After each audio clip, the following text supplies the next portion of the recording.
Good morning বন্ধুরা। আমার সকালে উঠে তাড়াতাড়ি ব্রাশ ট্রাশ করা হয়ে গেছে। আমি এবার চাটা করা হয়ে গেছে।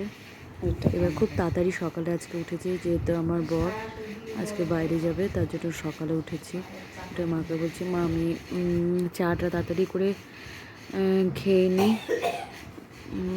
অল্প চা ছিল, চাটা তাড়াতাড়ি করে খেয়ে নিই। কালকে বাজার থেকে আমাদের কাঁকড়া নিয়ে এসেছিলো, তা আমি মাকে বলছিলাম, মা তাহলে কাঁকড়াগুলো আমি চাটা খেয়ে কাঁকড়াগুলো কেটে দিচ্ছি। আর কালকে রাতে আমরা দুইজনে মিলে সবজি বাজার করে নিয়ে এসেছিলাম, তা সবজির ব্যাগটা দেখে বলছি না সবজিগুলোও গুছিয়ে রাখি। এবার মাকে বলছি, মা হাত দিও না, হাত দিও না কাঁকড়ার মধ্যে। তাও মা হাত দিচ্ছিল কাঁকড়াতে।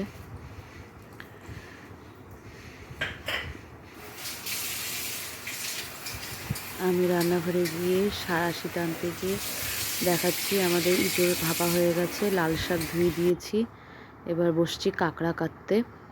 একটা একটা একটা করে এভাবে আমি কাঁকড়াগুলো কাটছিলাম। বাট একটা কাঁকড়া আমার হাতের মধ্যে চেপে ধরে রেখে দিয়েছিল। এভাবে সাঁড়াশি দিয়ে একটা একটা একটা একটা করে সব কাঁকড়া কেটে ফেলেছিলাম। ভয়ও লাগছিল কাটতে। ওদের তো আবার দুটো পা তো কাটিনি, কারণ দোকানদার ওই অবস্থায় দিয়ে দিয়েছে পাগুলো না কেটে। তাই আমি সাঁড়াশি দিয়ে একটা একটা করে মুড়ে মুড়ে মুড়ে মুড়ে পা কাটছিলাম, ভয়ও লাগছিল।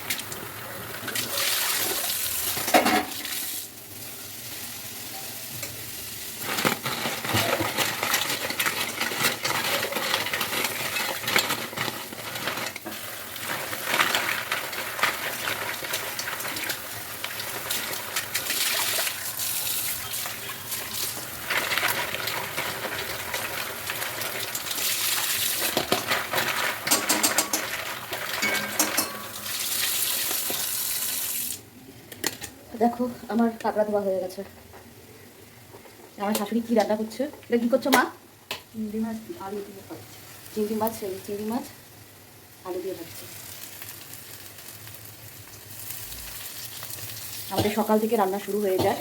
এবার দেখো কাঁকড়াগুলা কিভাবে আমি খুলে তাদের ঘিলুগুলা বের করি। দেখো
এবার আমি ঘিলুগুলো জল দিয়ে ভালো করে ধুবো।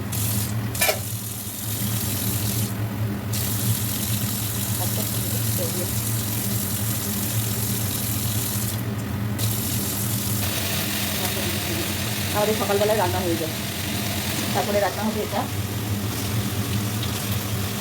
তারপরে এটা হবে। এই দেখো দিয়ে পরিষ্কার হয়ে গেছে। এবার আমি সবজি বাজারগুলো পটাপট গুছিয়ে নিই।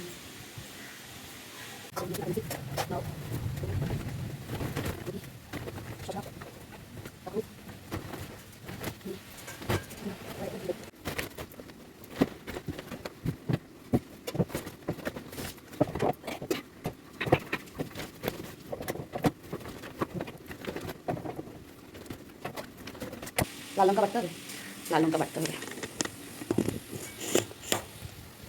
এই দেখো আমরা কত লঙ্কা,